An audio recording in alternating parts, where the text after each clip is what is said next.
ஸ்ரீ கர்க சம்ஹிதை விஞ்ஞான காண்டத்தின் 10ஆம் அத்தியாயம் கடவுளின் இயல்பு குறித்த விளக்கம். மன்னர் உக்கிரசேனர் கூறினார், நீங்கள் கடவுள், நீங்கள் ஒரு துகள் வடிவில் இருக்கிறீர்கள். எனக்கு பெரும் கருணை காட்டியுள்ளீர்கள்.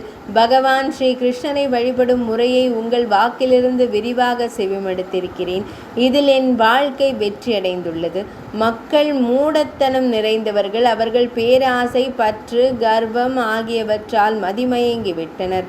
இதனால் அவர்கள் பற்றின்மையை வளர்த்து கொள்வதும் இல்லை, பகவானை வழிபடுவதும் இல்லை. இறைவா, உலகில் உள்ள இந்த மாயையின் சக்தி மிகவும் ஆச்சரியமானது.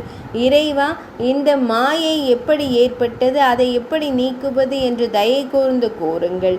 வியாசமா முனிவர் கூறினார், பலர் இருப்பது போலவே நீரின் அலைபாயும் ஓட்டத்தால் சந்திரன் தென்படுகிறது. ஆனால் உண்மையில் அது ஒரு வெறும் பிம்பமே. அதுபோலவே பரம இறைவனின் பிம்பமாகிய இந்த மாயை எங்கும் பரவியுள்ளது. அதன் தாக்கத்தால் என்னுடையது, நான் என்ற உணர்வுகள் தோன்றி உலகம் உருவாகிறது. மாயை, காலம், மனசாட்சி மற்றும் உடல் ஆகியவற்றிலிருந்து குணங்கள், பண்புகள் எழுகின்றன. இவற்றிற்கு முரணாக செயல்படும் மனிதன் கட்டுண்டு போகிறான். கண்ணாடியில் ஒரு குழந்தையையும் மணலில் நீரையும் கயிற்றில் ஒரு பாம்பையும் நாம் காண்பது புலன்களின் தாக்கத்தால் தான். அரசே, இது உலகம் மாயைகளால் நிறைந்துள்ளது. அது ஆசையாலும் அறியாமையாலும் நிரம்பியுள்ளது. சில நேரங்களில் நன்மையின் குணம் கூட வெளிப்படுகிறது. இது மனதின் வெறும் சுகபோகம், வெறும் சீர்குலைவு மற்றும் ஒரு மாயை.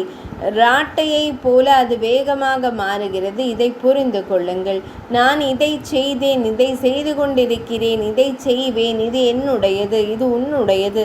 நான் மகிழ்ச்சியாக இருக்கிறேன், நான் துக்கத்தில் இருக்கிறேன், மக்கள் காரணமின்றி என்னை நேசிக்கிறார்கள் என்று மனிதன் கூறிக்கொண்டே இருக்கிறான். அகங்காரத்தால் மனிதன் தன் அறிவை இழந்துவிட்டான் என்று நான் நம்புகிறேன். அரசர் உக்கிரசேனர், சகோதரா, தயவு செய்து என்னை ஆசீர்வதியுங்கள் என்று கேட்டார்.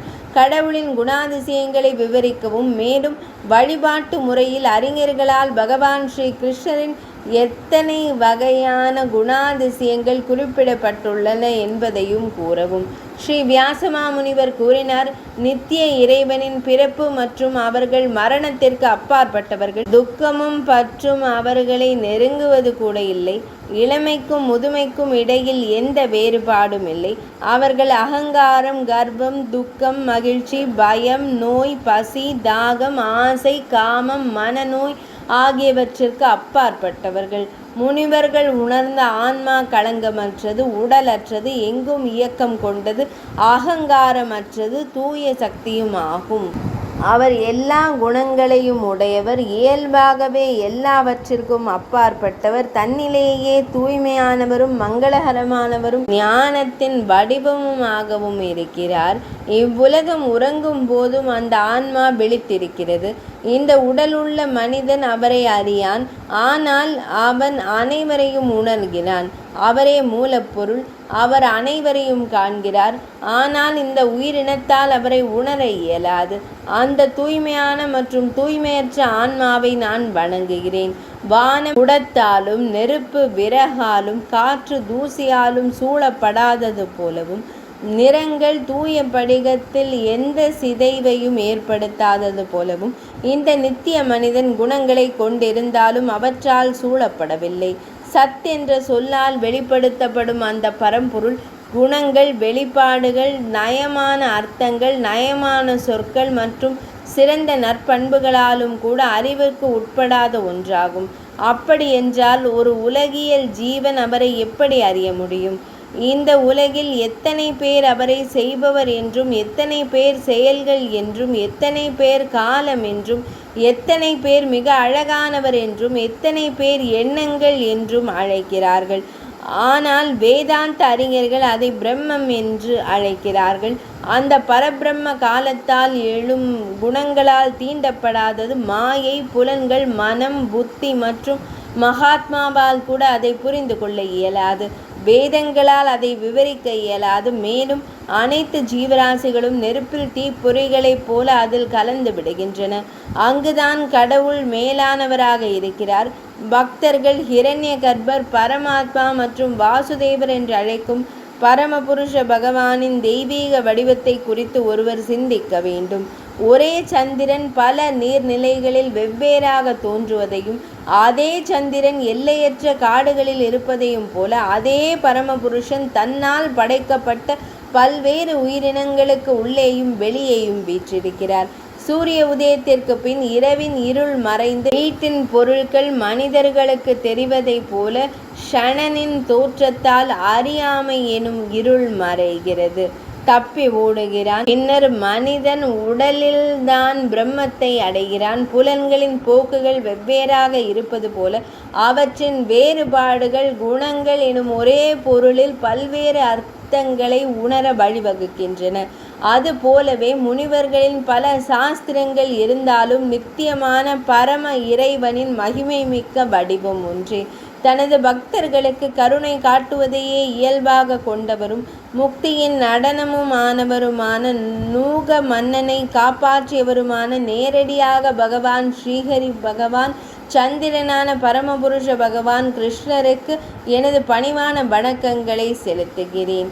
பகவான் ஸ்ரீ கிருஷ்ணரை நான் வணங்குகிறேன்.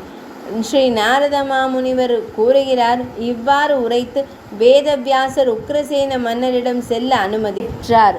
பின்னர் அவர் யாதவர்கள் அனைவரின் விழிகள் முன்பும் அங்கேயே மறைந்தார். பகவான் ஸ்ரீஹரியின் மீதான பக்தியை அதிகரிக்கும் இந்த விஞ்ஞான காண்டம் குறித்து நான் தங்களுக்கு கூறியுள்ளேன். அது விரிவாக விவரிக்கப்பட்டுள்ளது. அது செவிமடுப்பவர்களுக்கு முக்தியை அளிக்கும் என்று கூறப்படுகிறது. கர்காச்சாரியார் அதை விவரித்துள்ளார். அதனால்தான் இந்த நூல் கர்க சம்ஹிதை என்று அழைக்கப்படுகிறது. இந்த நெறி அனைத்து தீமைகளையும் நீக்குவதாகவும் மிகவும் புனிதமானதாகவும் 4 விதமான ஆசைகளையும் அளிப்பதாகவும் உள்ளது. இதுவரை இது கோலோகம், பிருந்தாவனம், கிரிராஜம், மாதுரியம், மதுரம், துவாரகம், விஸ்வஜித், பலபத்ர மற்றும் விஞ்ஞானம் ஆகிய 9 தொகுதிகளில் விவரிக்கப்பட்டுள்ளது. மகாராஜரே, அரசரே, பகவான் ஸ்ரீ கிருஷ்ணச்சந்திரரின் ஸ்ரீ விக்கிரகம் 9 சிறந்த ரசங்களால் அலங்கரிக்கப்பட்டிருப்பது போலவும் இந்தியா மற்றும் பிறரின் 9 வருடங்களால் பூமி மிகவும் அழகாக இருப்பது போலவும் இந்த 9 தொகுதிகளால் இயற்றப்பட்ட இந்த கர்க சம்ஹிதை எப்போதும் அழகாக இருக்கிறது.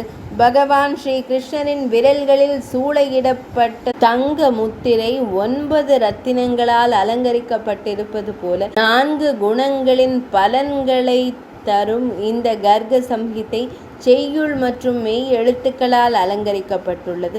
மகாராஜரே, முனிவர்களால் பக்தியுடன் தயாரிக்கப்பட்ட கர்க சம்ஹிதையை எப்போதும் கேட்பவர்கள் இவ்வுலகில் மிகுந்த மகிழ்ச்சியை காண்கிறார்கள். இறுதியில் அவர்கள் கோலோகதம் செல்கிறார்கள்.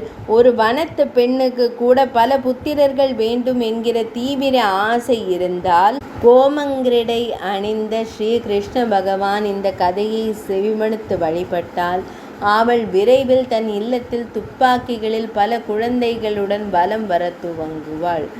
இந்த கதையை செவிமடுப்பதால் நோயாளி நோய்களிலிருந்தும், பயந்தவன் பயத்திலிருந்தும், கட்டுண்டவன் பந்தத்திலிருந்தும் விடுபடுகிறான். ஏழைக்கு மிகுந்த செல்வம் கிடைக்கிறது. முட்டாள் உடனடியாக ஞானியாக மாற முடியும். கார்த்திகை மாதத்தில் முனிவர்களால் இயற்றப்பட்ட கர்க சம்ஹிதையை கேட்கும் ஒரு செல்வந்த மன்னன் சந்தேகமின்றி சக்கரவர்த்தி மன்னன் ஆவான். மேலும் பெரும் மன்னர்கள் அவனது பாதங்களை பாராட்டுவார்கள். மனதின் இயக்கத்தை போல வேகமாக செல்லும் சிந்து நதி குதிரைகளும் விந்திய மலைகளில் இருந்து வரும் பெரிய யானைகளும் அவனுக்கு அருளப்படும். வைதாலிகரும் மற்றவர்களும் அவனை புகழ்வார்கள். மணப்பெண் தோழிகள் அவனுக்கு பணிவிடை செய்வார்கள்.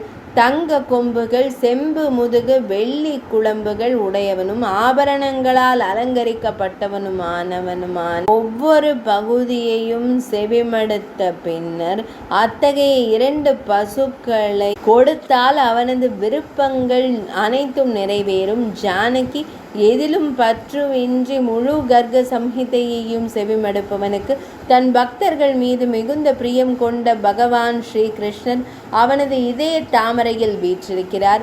ஸ்ரீ கர்கமா முனிவர் கூறினார். பிரம்மம் இவ்வாறு கூறிய பின் தெய்வீக காட்சிகளை கொண்ட நாரத மாமுனிவர் பகுலாஸ்வ மன்னரிடம் அனுமதி பெற்று அனைவர் முன்னிலையிலும் விண்ணுலகிற்கு சென்றார்.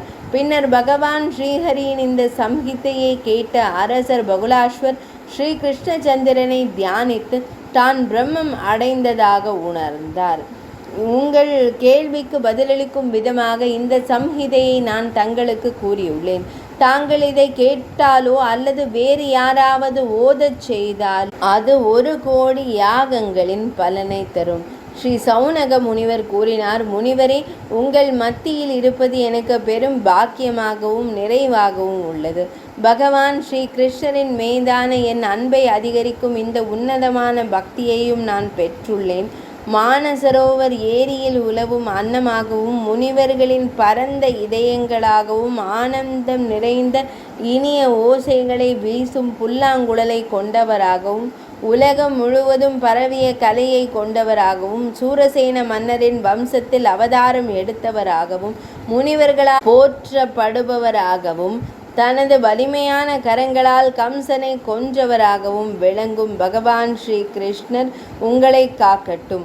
இவ்வாறு கர்காச்சாரியார் முனிவர் அனைத்து முனிவர்களையும் ஆசீர்வதித்தார். அவர் அவர்களின் அனுமதியையும் பெற்று மகிழ்ச்சியுடன் புறப்பட தயாரானார். படைப்பு மற்றும் அழிவு, சொர்க்கத்தை அருளுதல் மற்றும் 4 பூதங்களை அருளுதல் உள்ளிட்ட 9 பிரிவுகளை கொண்ட கர்க சம்ஹிதையை விளக்கிய பின்னர் கர்கமா முனிவர் கர்காச்சலத்திற்கு புறப்பட்டார்.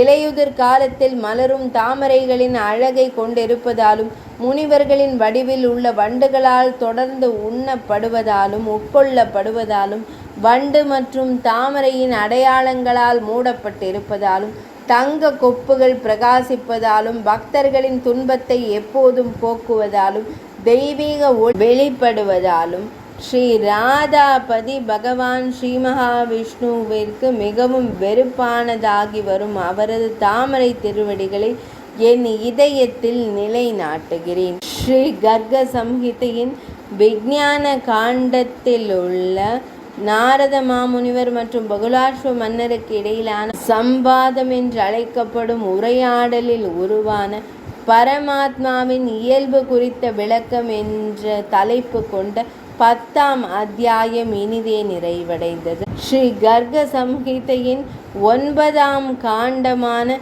விஞ்ஞான காண்டம் இனிதே நிறைவடைந்தது. ஸ்ரீ கர்க சம்ஹிதையின் 9 தொகுதிகளும் நிறைவடைந்தன. அஸ்வமேத சம்பவம் எஞ்சியிருந்தது.